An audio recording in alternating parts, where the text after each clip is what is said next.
I begin by acknowledging the Kungari people, whose land is referred to in this presentation, their elders past, present and emerging. My wife grew up on a 65,000 acre cattle farm called Norwood Station near Blackall in Western Queensland. Norwood Station, like many properties in the area, was the front line of the land clearing debate that has taken place in Queensland over the past 4 decades. My mother-in-law Christine was a strong advocate for landholder rights as vegetation management laws were developed in the late 90s.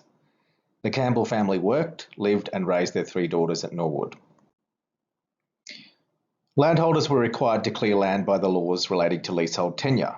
Broad-scale clearing was also a way of repairing ecological damage caused by invasive tree and weed species. The cessation of Indigenous mosaic burning was a contributor to the growth of invasive species. Broad-scale clearing of remnant vegetation for agriculture ended in Queensland in 2006 under legislative changes brought about by the Vegetation Management and Other Legislation Amendment Bill, which passed through Parliament in 2004. Did these changes work? In the 1980s and 1990s, Queensland was clearing between 200,000 and 350,000 hectares per year, and peaked at 725,000 hectares a year in 1999 and 2000. The changes in 2004 brought a sharp drop in clearing from 2007 onwards, with a low point of 78,000 hectares in 2009-10.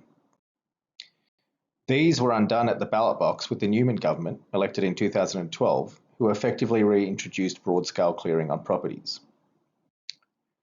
Land clearing rates in Queensland rose back up to the pre-1990s levels, with recordings of 296,000 hectares in 2013-14 and 392,000 hectares in 2017-18.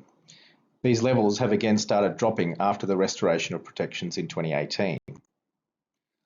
My mother-in-law now lives on Minjamberra, North Stradbroke Island, off the coast of Brisbane, and is campaigning against the loss of Ramsar wetlands brought on by the proposed Toondah Harbour development.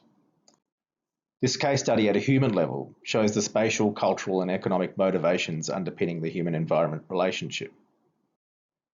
The critical question for us is whether there is a vegetation management framework that allows nature to coexist with these imperatives, or whether we need fundamental change.